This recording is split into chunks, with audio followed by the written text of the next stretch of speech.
कुमाऊं वाणी सुनने वाले सभी श्रोताओं को मैं तारा सिंह लोधियाल की नमस्कार। आज खेतीबाड़ी कार्यक्रम में शामिल हैं श्री आनंद सिंह जी, जो सघन बागवानी लगाने में सहयोग कर रहे हैं। आपका स्वागत है सर कुमाऊं वाणी रेडियो में। नमस्कार।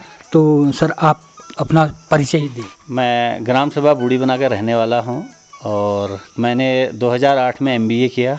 उसके बाद फिर मैं 2008 से लेकर के 2020-22 तक नोएडा में रहा, जहां अभी भी मैं रहता हूं। और नोएडा में रहते हुए हमें 2019 में मेरे को लगा कि 2019-20 में कि हमें कुछ अपनी गांव की जो ज़मीन है इसके लिए कुछ करना चाहिए, इसमें बेहतर क्या कर सकते हैं। तो हमने बहुत सारी चीज़ों पे देखा।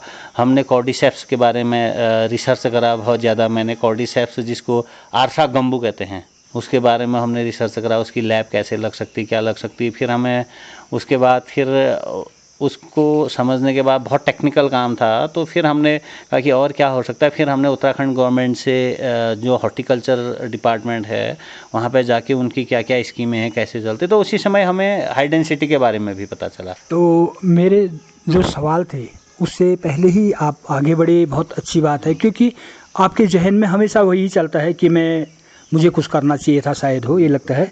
उत्तराखंड में हाई डेंसिटी की जो सेब की बागवानी है, वर्तमान में इसकी स्थिति क्या है? हाँ, जैसा कि मैं बता रहा था, तो हमने जब 2019 में इसके बारे में थोड़ा स्टडी करी, फिर मैं इसके लिए जानने के लिए हिमाचल गया, नॉर्थ ईस्ट गया, जम्मू कश्मीर गया।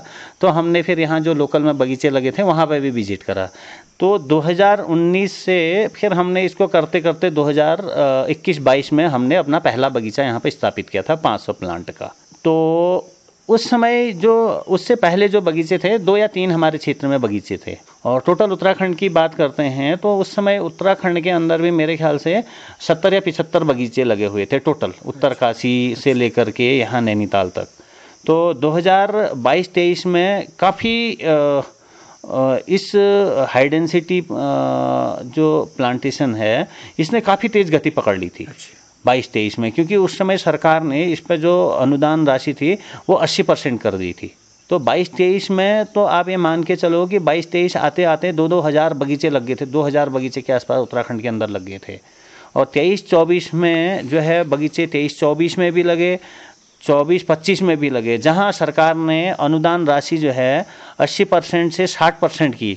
तो वहां पर सरकार की तरफ से लगने वाले बगीचों की संख्या तो कम हुई, पर किसानों में जागरूकता ज़्यादा होने के कारण लोगों ने छोटे छोटे बगीचे काफ़ी विकसित कर दिए। आज की डेट में अगर हम बात करें तो हमने ही कम से कम 2.5 लाख प्लांटेशन उत्तराखंड के अंदर हाई डेंसिटी में करा दिया है। इस काम की जो शुरुआत की आपके दिमाग में आई, ये प्रेरणा, ये कैसे सोच लिया आप? इसकी प्रेरणा या सोच कहते हैं, जैसे अब क्या है कि आज इंटरनेट का ज़माना है, तो क्या था कि हमें ऐसा था कि जो हमारी बंजर होती ज़मीन है तो हमें क्या है इसमें करना क्या है। जैसे अब हमने देखा कि ज़्यादातर लोगों ने क्या है कि भाई या तो ज़मीनें बेच दी हैं, या जिनके पास है तो उन्होंने बंजर छोड़ के वो भाबर चले गए, हल्द्वानी चले गए, है ना, हल्द्वानी देहरादून जहाँ भी था। तो भाई हम जब यहाँ पर कोई प्रयास ही नहीं करेंगे तो होगा कैसे। जब मैं नीलकंठ वालों का जो बगीचा लगा था मैं वहाँ पे गया, देखा कि मेरे को ये समझ में आ गया, जब मैंने पहली बार वो बगीचा देखा कोविड के बाद, तो मेरे समझ में आ गया भाई इसने रिस्क ले लिया जितना लेना था,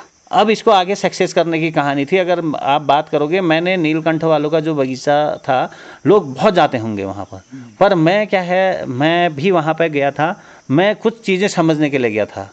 जैसे मेरे को ये समझना था कि अगर पहला बगीचा मैं लगाता तो यार मेरे लिए वो सक्सेस होगा या नहीं होगा, बड़ा रिस्क था, फेल होने के चांसेस मेरे मन में ज़्यादा थे। जब मैंने उनका बगीचा देखा, मैंने कहा यार अच्छा यहाँ फल आ सकता है। मैंने कहा भाई इस भाई ने ले लिया रिस्क, भाई इसने जो रिस्क लेना था ले लिया, अब मेरे लिए बहुत अच्छा इसने फील्ड बना दिया है, ये सेफ जोन बना दिया, अब मैं करूँगा इसको। तो उस दिन मैंने निर्णय ले लिया भाई अब मैं करूँगा इसको, मैं करूँगा और अपने तरीके से करूँगा। मैंने किसी से कोई टेक्निकल सपोर्ट नहीं लिया। ये पूरा हाई डेंसिटी का बगीचा जो बनाया, मैंने किसी भी व्यक्ति से, किसी भी कंपनी से कोई टेक्निकल सपोर्ट नहीं लिया।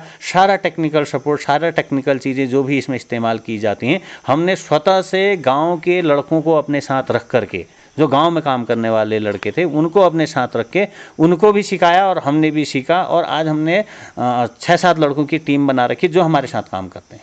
तो सरकार ने इसमें क्या आपको सहयोग किया? जैसे अभी मेरे पास जो इस यूनिट में है, जहाँ पर अभी हम हैं, इसमें करीब 1500 प्लांट हैं। तो इसमें से हमने 500 प्लांट जो है सरकार से अनुदान में उस टाइम लगाए हैं। बाकी के 1000 प्लांट जो है हमने खुद की अब फंडिंग से लगा रहे हैं। अब हम सरकार से कोई सब्सिडी नहीं लेते, कोई अनुदान नहीं लेते हैं। पारंपरिक सेब की जो बागवानी है उसकी तुलना में हाइड सिटी का जो ये तकनीकी को आप किस तरह से और क्या समझते हैं, क्या फ़ायदे समझते हैं? देखो, हम अगर इस पे बात करें जो हाइड एंड सिटी और जो हमारे जो पुराने बगीचे हैं, जो ट्रेडिशनल बगीचे हैं, वैरायटी हैं, उसमें क्या है कि देखो जो हमारे पुराने बगीचे हैं हम देखते हैं कि उसमें फल तो बहुत अच्छा आता है, पर जो साइज़ और कलर हमारे पास होना चाहिए, जो मार्केट की डिमांड है आज के समय में, वो हम उस तरीके का कलर और उस तरीके का क्वालिटी का फ्रूट पैदा नहीं कर रहे। तब भी हमारा सेब जो है 100 रुपये 150 रुपये बॉक्स तक बिक जाता था। आज भी हम देख रहे हैं 70 रुपये 80 रुपये बॉक्स से बिक जा रहा है।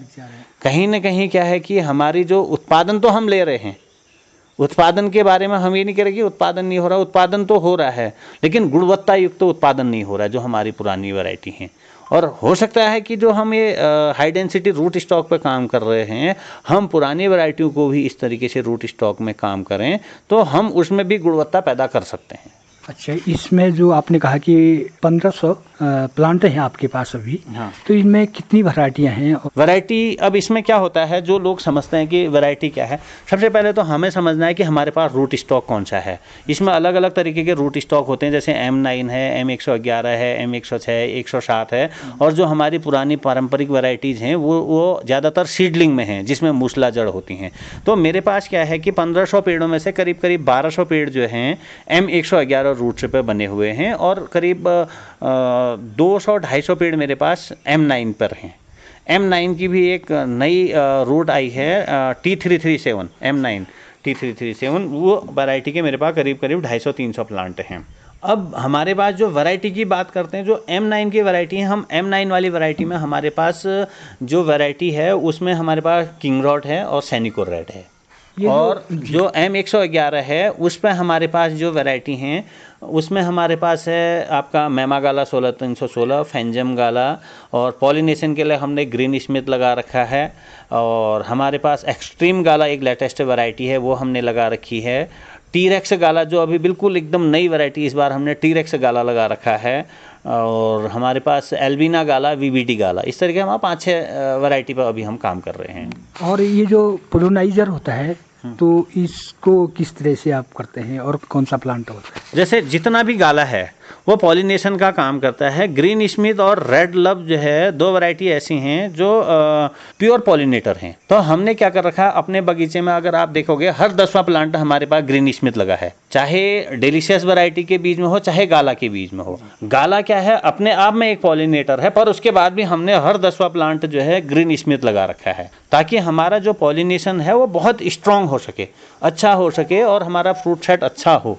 इसके लिए हमने लगा रखा है। जैसे मैमा गाला 16316 जो है गाला वैरायटी है, एल्बिना गाला है, VBD गाला है, और आपका ग्रीन स्मिथ जो है पॉलिनेटर है, रेड लव जो है आपका पॉलिनेटर है, और हमारे पास है फैंजम गाला, ये गाला वैरायटी हैं। उसके अलावा जैसे अगर आप डिलीशियस वैरायटी की बात करते हैं, जो अपने आप में पॉलिनेशन नहीं करते हैं, वो किंग रॉड है, मैमा स्टार है, और जेरोमाइन है। ये वैरायटी क्या हैं, डिलीशियस वैरायटी हैं, ये अपने आप में पॉलिनेशन नहीं करती, इनके लिए पॉलिनेशन के लिए गाला पर डिपेंडेंसी हो। किसानों के बीच में ये हाइड सिटी का जो सेब है उसकी बागवानी के बारे में जागरूकता का क्या स्तर है? आज के समय में जब से हम लोग आए यहाँ पर बागवानी करने के लिए, लगभग मुझे लगता है कि सब किसानों को हाई डेंसिटी के बारे में पता है, पर कर कितना रहे हैं या कर पा रहे हैं नहीं कर पा रहे, उसके बहुत सारे कारण होते हैं। लोगों के पास, बहुत से लोग ऐसे हैं जिनके पास पुराने बगीचे हैं, तो जिससे वो आज जीवन यापन कर रहे हैं, वो ऐसा नहीं हो सकता कि अपने पुराने बगीचे हटा करके हाई डेंसिटी पर आ जाएं, है ना। दूसरा क्या है कि लोग हाई डेंसिटी के पीछे लोगों के पास इतना वो नहीं है कि नॉलेज नहीं है, या फिर उसमें वो रिस्क नहीं लेना चाहते हाई डेंसिटी पर, क्योंकि क्या है कि हाई डेंसिटी का जो प्लांट है बोनी प्रजाति का प्लांट है, जो भी रूट स्टॉक में हम लगा रहे हैं, तो उसमें लोगों को ये लगता है यार ये पेड़ फल देगा कि नहीं देगा, कितने साल पर देगा, और अगर फल देगा, नहीं दिया फिर मैं क्या करूँगा, क्योंकि आदमी को अपना जीवन तो चलाना ही है। और हमने देखा कि पिछले 4-5 सालों से हम देख रहे हैं जिनके पास ज़मीनें हैं और कुछ स्थान पड़ा है और कुछ उन्होंने व्यवस्था करके, और जो थोड़ा बहुत पैसा लगा सकते हैं 20% 40%, लगभग हमने देखा है कि उन्होंने कुछ न कुछ हाई डेंसिटी में कर रखा है। लेकिन अभी समय लगेगा, कुछ समय और लगेगा। आने वाले समय में हमें ये लगता है निश्चित ही ये हमारा हाई डेंसिटी का बहुत ही सुनहरा भविष्य है। तो इतना कुछ करने के बाद इसकी जो मार्केटिंग के बारे में आप थोड़ा सा बताएंगे ताकि इसका अच्छा मूल्य मिल सके किसान को। देखो, मार्केटिंग की बात जहाँ तक रही, सब किसान, ज़्यादातर तो यहाँ के किसान जो हैं हल्द्वानी मंडी में अपना फल बेचते हैं। जैसे वो एक रूटीन प्रोसेस है कि अगले दिन माल तोड़ते हैं, फिर पैक करके फिर रोड में रख देते हैं, फिर जो है जो ट्रांसपोर्टर यहाँ से हल्द्वानी मंडी के लिए काम करते हैं उनके माध्यम से हल्द्वानी मंडी में पहुँच जाता है, तो वहाँ बिक्री हो जाती।